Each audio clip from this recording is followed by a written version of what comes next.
Olá pessoal, tudo bem? Meu nome é Pedro Murro e você está em Prova de Engenharia. Vamos dar continuidade à nossa aula sobre licitações e contratos administrativos, continuando a nossa aula sobre obras e serviços de engenharia, de acordo com o nosso artigo 46, importantíssimo aí para quem está estudando engenharia civil, quem está fazendo concurso de engenharia ou de orçamentação nessa área, tá? Então vamos lá, a máxima atenção no artigo 46, que ele é importantíssimo, ele é cobrado tanto em questões objetivas quanto em questões discursivas. Por falar nisso, você já se inscreveu no canal, você já deu o seu like, por favor, se inscreva e dê seu like que me ajuda bastante. Artigo 46. Na execução indireta de obras e serviços de engenharia, são admitidos os seguintes regimes: empreitada por preço unitário, empreitada por preço global, empreitada integral, contratação por tarefa, contratação integrada e contratação semi-integrada, que já falamos no bloco anterior, e o fornecimento e prestação de serviço associado.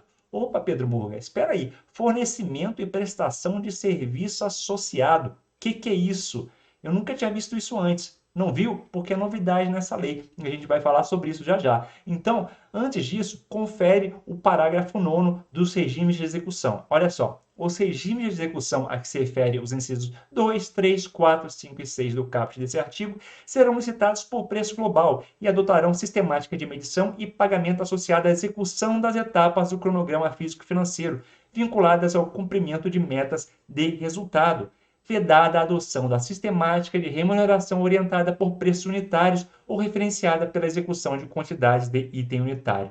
Pessoal, olha só, de acordo aí com o nosso artigo 46, a gente tem que usar o regime de execução por preço global, de acordo com as etapas do cronograma físico-financeiro, para todas as nossas modalidades de execução, de licitação, com exceção da empreitada por preço unitário, tá bom? Então, se você tiver uma discursiva falando de uma empreitada por preço global, uma empreitada integral, uma contratação por tarefa, olha só que pode ficar na dúvida aí. Contratação por tarefa, qualquer tipo de contratação integrada ou semi-integrada, você vai usar o que? O preço global. Não se esqueça, é muito importante, tá bom? O nosso empreitada por preço unitário, que vai utilizar o que? Metro cúbico, metro quadrado, né? Quilos, vai utilizar o metro linear, quanto que o contratante fez por unidade, tá bom? Então, é só a sistemática da empreitada por preço unitário, que é o inciso primeiro aí do artigo 46. Continuando, vamos dar uma lida no acórdão de 2018 do TCU. Além do critério de maior ou menor risco ser suportado pelo contratado, outra característica fundamental que define os diferentes regimes de empreitada reside no critério que será utilizado para remunerar o contratado. Na empreitada por preço unitário, são definidas as unidades a serem executadas e a remuneração é feita em função do que é efetivamente executado. Assim, à medida que são concluídas as unidades previamente definidas de serviço, por exemplo, quantidade de terras movimentadas, quantidade de quilômetros asfaltados, cubagem de concreto aplicada, conforme definido no cronograma físico da obra, é feita a remuneração da empresa. Por sua vez, na empreitada por preço global e na empreitada integral, o pagamento é feito à medida que forem sendo executadas etapas previamente definidas no cronograma físico, tá bom? Então você acabou a etapa, você recebe por preço global. Bacana? Muito importante aí esse acordo. Vamos aqui falar sobre o fornecimento e prestação de serviço associado, né? Essa novidade aí. O que significa isso? Regime de contratação em que, além do fornecimento do objeto, o contratado responsabiliza-se pela sua operação, manutenção ou ambas por tempo determinado. Veja que é uma modalidade específica de execução de contrato, né? Olha só, de acordo com o nosso artigo 113, o contrato firmado sob regime de fornecimento e prestação de serviço associado terá sua vigência máxima definida pela soma do prazo relativo ao fornecimento inicial ou a entrega da obra com prazo relativo ao serviço de operação e manutenção, este limitado a 5 anos contados da data do recebimento do objeto inicial, autorizada a sua prorrogação de acordo com o artigo 107. Então, essa é a definição do fornecimento e prestação de serviço associado, ou seja, é uma coisa dupla, né? Temos ali como se tivessem dois objetos, você fornece e você presta o serviço, por isso que está no artigo 46, no nosso inciso 7º, beleza, pessoal? Continuando aqui, vamos falar aí, artigo 46, é vedada a realização de obras e serviços de engenharia sem projeto executivo, ressalvada a hipótese prevista no parágrafo 3º do artigo 18. Meu Deus, hein? Então, tem alguma exceção que você não precisa do projeto executivo? Tem. Para quê? Em se tratando de estudo técnico preliminar para a contratação de obras e serviços comuns de engenharia. Pessoal, eu falei comuns, tá bom? Comuns pode ser licitado por pregão. É uma obra muito simples, tá? É comum de engenharia, você não precisa do projeto executivo. Caso contrário, você sempre precisa do projeto executivo, tá? Ser demonstrada a inexistência de prejuízo para a aferição de padrões de desempenho e qualidade almejados, a especificação do objeto pode ser realizada apenas em termos de referência ou em projeto básico, dispensada a elaboração de projetos, ou seja, do projeto executivo. Essa aqui é a exceção, tá? E a exceção sempre cai no concurso, então vamos memorizar. Com isso, vamos fazer uma questãozinha do IBAD de 2022.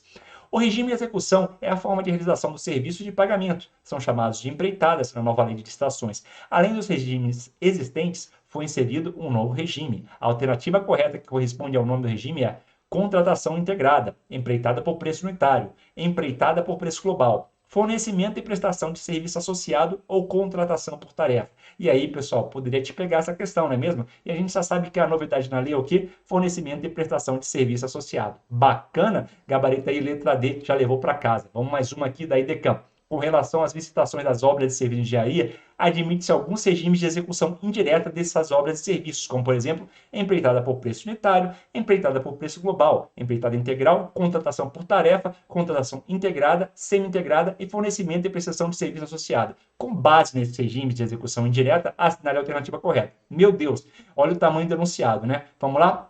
A empreitada por preço global é quando a contratação de execução da obra ou de serviço por preço certo e unidades determinadas. A contratação integrada é quando há regime de contratação de mão de obra para pequenos trabalhos por preço certo, com ou sem fornecimento de materiais.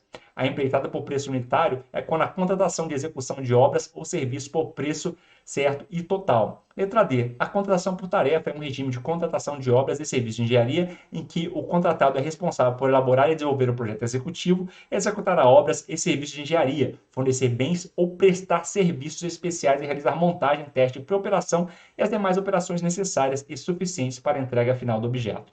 O fornecimento e prestação de serviço associado é um regime de contratação em que, além do fornecimento do objeto, o contratado responsabiliza-se por sua operação, manutenção ou ambas, por tempo determinado. E aí, pessoal, gabarito, letra E, também foi uma questão de serviço associado. Bacana? Vamos dar continuidade aqui, fazer uma da UFTM de 2022. Nós temos a Lei 14.133, conhecida como Nova Lei de Licitações e Contratos, o regime de contratação de obras e serviços de engenharia, em que o contratado é responsável por elaborar e desenvolver o projeto executivo, executar a obra e serviço de engenharia, fornecer bens ou prestar serviços especiais e realizar montagem, teste, pré-operação e demais operações necessárias e suficientes para a entrega é o que?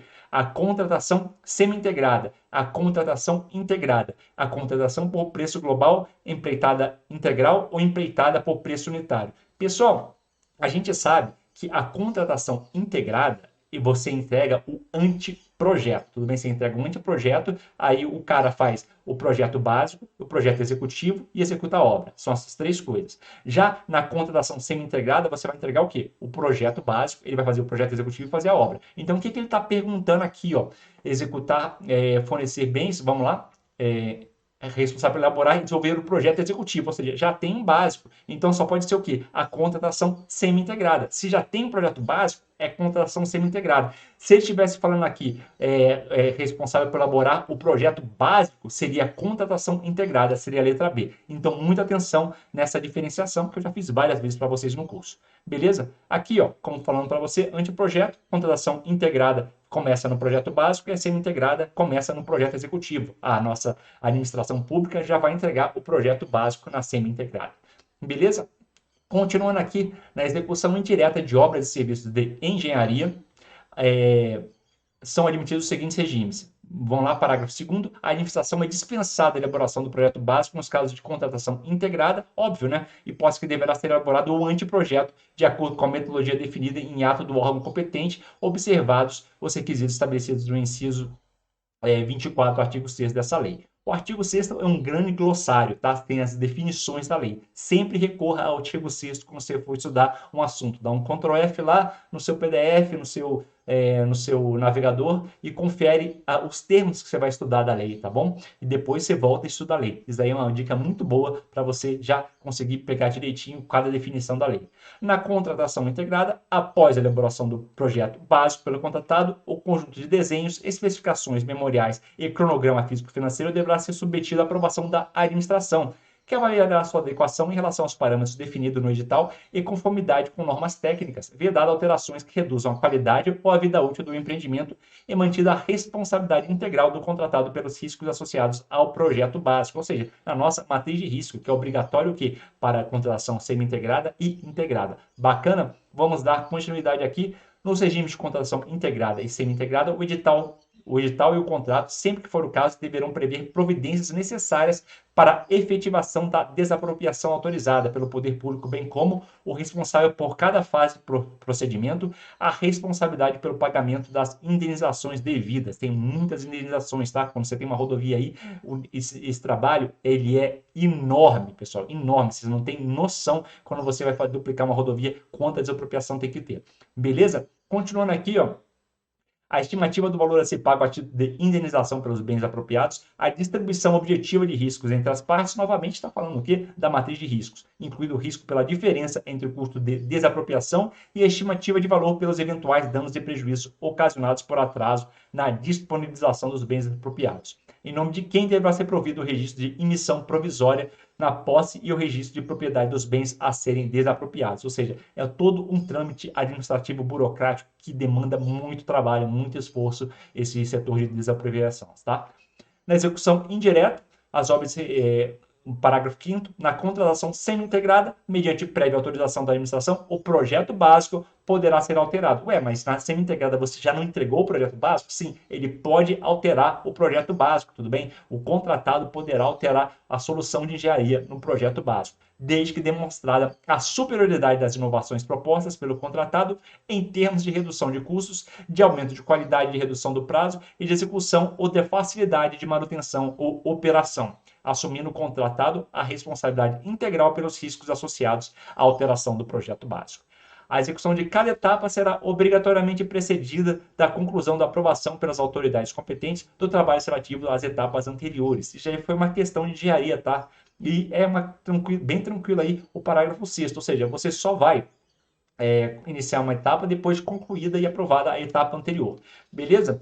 Vamos falar agora um pouco sobre a medição do empreitada por preço global e empreitada por preço unitário, tá? A medição do regime da empreitada por preço global é vedada a administração a realização da glosa ou retenção parcial sobre a alegação que, baseada nas aferições de efetiva execução das unidades específicas, não foram executados determinados itens conforme os quantitativos originalmente previsto na planilha de composição de custos apresentada pelo particular com base no que constava no ato convocatório. Imagina aí uma empreitada por preço global é por etapa, né? Se você concluiu aquele cronograma e não bateu exatamente o quantitativo, é proibido que ocorra a glosa, tá? Diferente do que da empreitada por preço unitário, tá?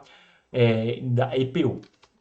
Vamos aqui continuar. A empreitada por preço global deve ser adotada quando for possível definir previamente no projeto, com boa margem de precisão, as quantidades de serviços a serem executados, ao passo que a EPU deve ser preferida para objetos que a sua natureza não permitam a precisa indicação dos quantitativos orçamentários, tá bom? Você não sabe exatamente quanto é o quantitativo, você vai partir para a EPU. Bom, agora vamos falar sobre algumas definições do artigo 6º. Primeiro, sobrepreço. Preço orçado para licitação ou contrato em valor expressivamente superior aos preços referenciais de mercado. Tá bom, pessoal? Seja de apenas um item, se a licitação ou contratação for de preços unitários de serviço, seja de valor global do objeto, se a licitação for de contratação por tarefa, empreitada, preço global, empreitada integral, semi-integral ou integrada, ou seja, todas as demais. Então, temos o sobrepreço. O importante aqui é vocês memorizarem a definição do sobrepreço. Preço orçado em valor expressivamente superior aos preços referenciais do mercado. Quais são os preços de mercado em obra? Geralmente aí a mediana do ciclo e do SINAP. Beleza?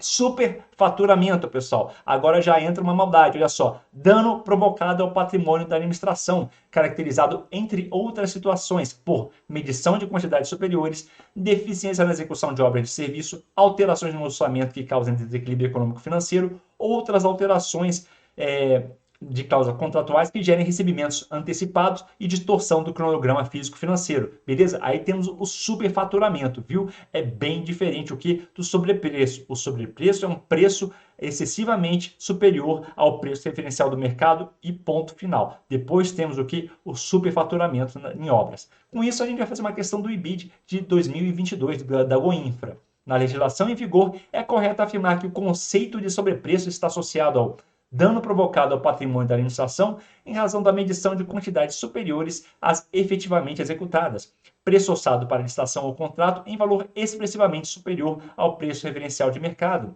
valor global de licitação ou de contrato em dissonância com o que foi tabelado no sistema de registro de preços, dano provocado ao patrimônio da administração em razão da deficiência na execução de obras e de serviços de engenharia que resultem em diminuição na sua qualidade de vida útil ou segurança, prejuízo cometido contra a administração por causa de alterações no orçamento de obra e serviços de engenharia que causem desequilíbrio econômico-financeiro.